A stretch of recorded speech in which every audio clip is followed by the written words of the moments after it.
అట్లా ఉంటే ఇక హామీ ఇచ్చిన వాళ్ళే అమలు చేయాలి. బీసీ రిజర్వేషన్లపై కేంద్ర మంత్రి కిషన్ రెడ్డి బట్టకాల్చి బీజేపీ మీద వేస్తామంటే ఊరుకోం. కామారెడ్డి డిక్లరేషన్లో అంశాలు ఊసెత్తడం లేదు. గాంధీ కుటుంబాన్ని పొగడడానికి ఢిల్లీలో సభ పెట్టారని విమర్శలు. ఏది హామీ ఇచ్చిన వాళ్ళే అమలు చేయాలి, కానీ మేము 8 మంది ఎంపీలను మాత్రం చేతులు కట్టుకొని కూర్చుంటామని చెప్తున్నాడు అన్నట్టు. మీకు ఎలాంటి బాధ్యత లేదు, మీకు ఎలాంటి బాధ్యత లేదు, ఎలాంటి సోయి కూడా లేదు బీజేపీ పార్టీకి ఉందా. ఇప్పుడు వాళ్ళు సరే ఓకే, మీ ప్రయత్నం అయితే మీరు చేయాలి కదా. మీరు కనీసం మోదీ గారి యొక్క అపాయింట్మెంట్ అని ఇవ్వడానికైనా కనీసం అటువైపునైనా ఆలోచించాలి కదా. ఇప్పుడేమో ముస్లింలతో కూడినటువంటి రిజర్వేషన్ల బిల్లుకి మేము మద్దతు ఇవ్వం, మేము దాన్ని ఆమోదించం. మరి ఈ అసెంబ్లీలో ఏం చేసిన, అసెంబ్లీలో మీ పార్టీకి సంబంధించినటువంటి 8 మంది ఎమ్మెల్యేలు అక్కడే ఉన్నారు కదా.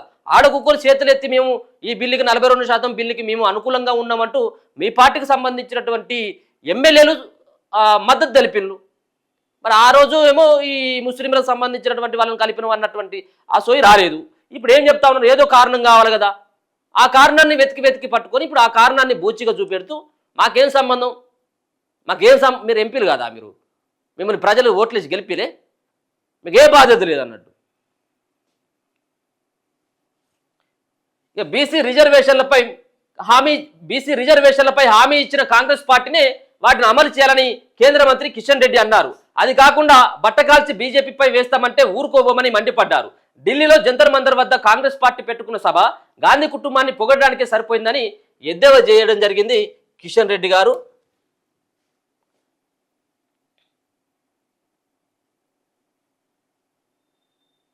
కాంగ్రెస్ పోరుబాట ధర్నాపై బుధవారం కిషన్ రెడ్డి కార్యాలయంలో ఒక ప్రకటన రిలీజ్ చేసిందట. రాష్ట్రంలో రాజకీయంగా ఎదురవుతున్న ఒత్తిడిని తట్టుకునేందుకు గాంధీ కుటుంబం అనుగ్రహం పొందాలన్న లక్ష్యంతో రేవంత్ రెడ్డి ఢిల్లీలో సభ పెట్టుకున్నారనేది స్పష్టంగా తెలుస్తుందన్నారు. రేవంత్ రెడ్డి తన ప్రసంగంలో 50% కంటే ఎక్కువ సమయం రాహుల్ సోనియా జపం చేయడానికి సరిపోయిందని విమర్శించారు. బీసీ రిజర్వేషన్లు ఇస్తామని తెలంగాణ ప్రజలకు కాంగ్రెస్ హామీ ఇచ్చింది. దాన్ని పూర్తి చేసుకోవాల్సిన బాధ్యత ఆ పార్టీదే. అందుకోసం న్యాయపరమైన చట్టపరమైన అంశాలపై దృష్టి సారించి చిత్తశుద్ధితో పనిచేయాలి తప్ప బట్టకాల్చి బీజేపీ మీద వేస్తామంటే చూస్తూ ఊరుకునేది లేదు అని ఆయన అన్నారు. చట్టపరమైన న్యాయపరమైన ప్రణాళిక లేకుండా కామారెడ్డి డిక్లరేషన్ను ప్రకటించిన రాహుల్ గాంధీ రేవంత్ రెడ్డి 18 నెలలు డిక్లరేషన్లో పేర్కొన్న అంశాలు అమలు ఊసెత్తడం లేదన్నారు. బీసీల సంక్షేమానికి 5 ఏళ్లలో 1,00,000 కోట్లు ఇస్తామని చెప్పారు. దాని ప్రకారం ఇప్పటికే 40,000 కోట్లు ఇవ్వాలి, కానీ ₹1 కూడా ఇవ్వలేదన్నారు. వివిధ కులాలకు కార్పొరేషన్లు ఏర్పాటు చేయాలి, కానీ ఈ దిశగా ఒక్క అడుగు కూడా ముందుకు పడలేదని, రజకులు గౌళ్ళు ఇలా ఏ ఒక్క బీసీ వర్గాన్ని వదలకుండా అందరినీ నిట్ట నిలువుగా మోసం చేశారని ఆరోపించారు. అలాగే అశాస్త్రీయమైన సర్వే చేసి బీసీల సంఖ్యను తగ్గించారని, ఆ తర్వాత దీనిని 10% ముస్లింలను చేర్చి బీసీలను మోసం చేస్తున్నారన్నారు. అధికారంలోకి వచ్చి 1.5 ఏళ్లు అవుతున్నది. స్థానిక సంస్థల ఎన్నికలు నిర్వహించాలి, కానీ ఎన్నికలు నిర్వహిస్తే ప్రజాక్షేత్రంలో వ్యతిరేకత బయటపడుతుందని గ్రహించి రిజర్వేషన్ల పేరుతో డ్రామాలు ఆడుతున్నారు అని విమర్శించారు.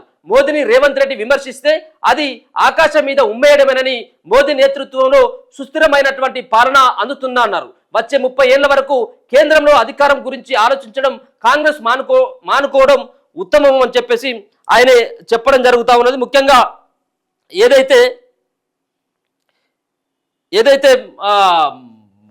కాంగ్రెస్ పార్టీ ఇచ్చినటువంటి మేనిఫెస్టో ఏదైతే ఉందో, ఈ మేనిఫెస్టోలో మీరు ఏదైతే పెట్టిలో మీరు మాత్రమే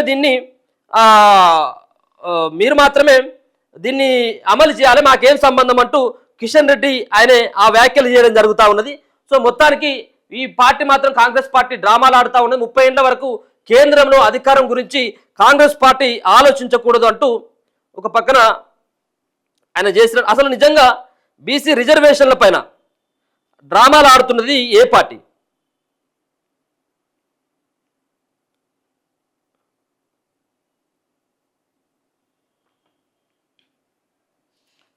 బీసీ రిజర్వేషన్ల డ్రామాలు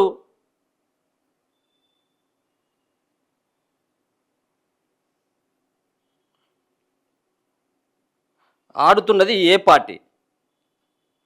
నిజంగా కూడా ఈ పోల్లో పాల్గొన్నటువంటి ఆ ప్రయత్నం చేయండి. ఎందుకంటే ఇప్పుడు 2 పార్టీలు మాత్రమే ఉన్నాయి. మేమేమో ఆల్రెడీ తీర్మానం చేసినాం,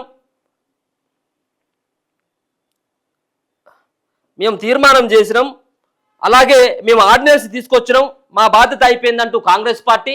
ఇప్పుడు ఆమోదించేటువంటి బాధ్యత ఇప్పుడు ఆమోదించాలన్నా ఆమోదించకుండా ఉండాలన్నా ఇప్పుడు బీజేపీ పార్టీ చేతిలోనే ఉన్నది. మరి బీజేపీ పార్టీ నిజంగా ఇప్పటికిప్పుడు 9th షెడ్యూల్లో చేర్చి ఈ ఎన్నికల వరకు బీజేపీ పార్టీ ఆ విధమైనటువంటి ప్రయత్నాలు చేస్తుందా? ఏ పార్టీ అసలు బీసీలకు మేము చిత్తశుద్ధితో ఉన్నాం, మరి 4 నెలల తర్వాత ఢిల్లీకి పోవడం ఇది కాంగ్రెస్ పార్టీ డ్రామాగా చూడాలా, లేకపోతే బీజేపీ పార్టీ డ్రామాగా చూడాలా? ఎందుకంటే ఈ బీఆర్ఎస్ ఆల్రెడీ ఉన్నటువంటి ఈ బీఆర్ఎస్ పార్టీగా అది చచ్చిపోయినటువంటి పార్టీ, దాని గురించి మాట్లాడుకోవడం అనవసరం. ఎందుకంటే ఉన్నటువంటి రిజర్వేషన్ని ఆగం చేసిందే కేసీఆర్ కాబట్టి నేను ఆ కేసీఆర్కు సంబంధించిన పార్టీ బీఆర్ఎస్ పార్టీది ఆ పార్టీ, ఎందుకంటే ఇస్తామన్నది వాళ్ళు, ఇప్పుడు ఇచ్చేది బీజేపీ పార్టీ. ఈ 2 పార్టీలు ఆడుతున్నటువంటి అది ఎవరు డ్రామాలు ఆడుతూ ఉన్నారు అనేది ఒకసారి మీరు ఈ పోల్లో పాల్గొన్నటువంటి ప్రయత్నం అయితే చేయండి. బీసీ రిజర్వేషన్ల డ్రామాలు ఆడుతున్నది ఏ పార్టీ? బీజేపీ అయితే బీజేపీ పార్టీ, అలాగే కాంగ్రెస్ పార్టీ అయితే కాంగ్రెస్ పార్టీ. మీకున్నటువంటి అభిప్రాయం చివరిలో ఒకసారి చూద్దాం, ఎవరు ఆడుతున్నారు పార్టీ డ్రామాలు అంటూ. మీరు ఇచ్చేటువంటి ఈ ఓటింగ్ ద్వారా కొంత క్లారిటీ వచ్చేటువంటి అవకాశం అయితే కనబడతా ఉన్నది.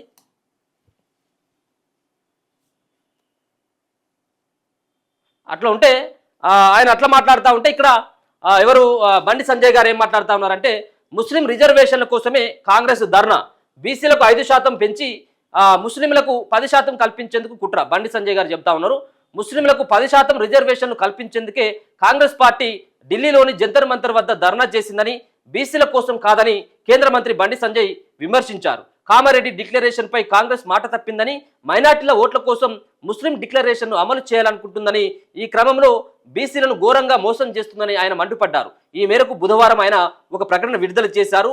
కామారెడ్డి బీసీ డిక్లరేషన్లో బీసీలకు పూర్తిగా 42% రిజర్వేషన్లు అమలు చేస్తామని కాంగ్రెస్ పార్టీ ఎన్నికల మేనిఫెస్టోలో ప్రకటించిందని, తీరా చూస్తే బీసీ బిల్లు పేరుతో అందులో 10% రిజర్వేషన్లను ముస్లింలకు కట్టబెట్టాలనుకుంటుందని ఆరోపించారు.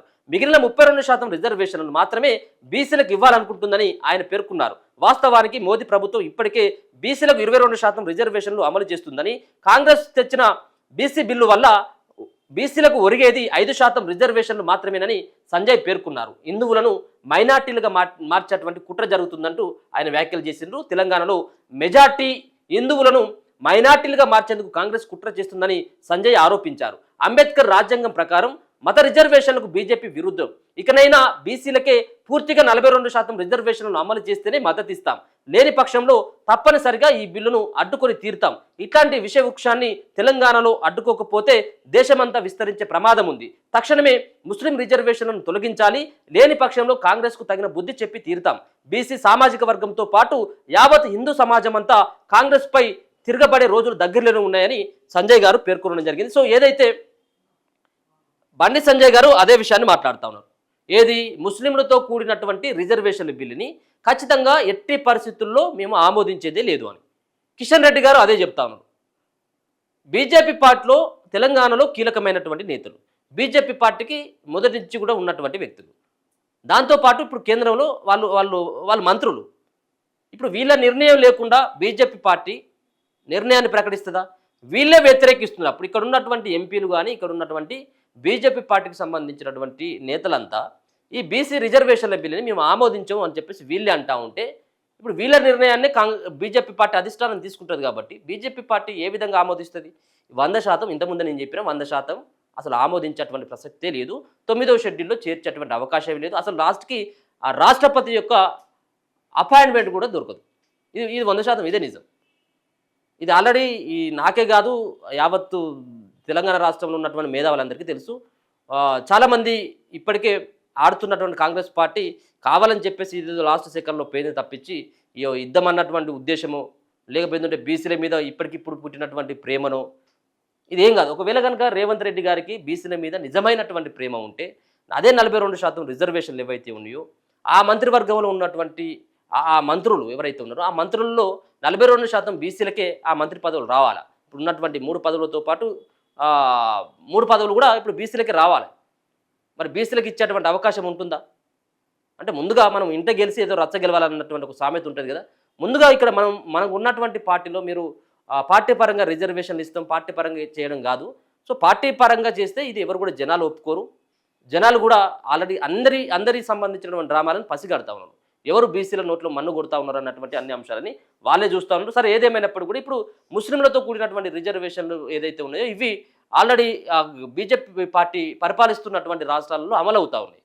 మరి ఆడ ఉన్నప్పుడు వీడు ఎందుకు ఇది ఒక కారణం వెతుకుంటుంది బీజేపీ పార్టీ ఇక్కడ తెలంగాణలో అంటూ ఆ తెలంగాణలో బీజేపీ పార్టీ కూడా ఒక సాకు కావాలి కాబట్టి ఇప్పుడు ముస్లింలు దీంట్లో ఉంటే మేము ఒప్పుకోమన్నటువంటి ఒక డ్రామా ఆడుతుంది అనేది కూడా ఒక రకమైనటువంటి వాదన. చూద్దాం మరి ఇంకా ఏ విధంగా ఉంటుంది. ఎన్నికలు దగ్గర పడతా ఉన్నాయి. ఎవరి వాదన వాళ్ళకే ఉంటే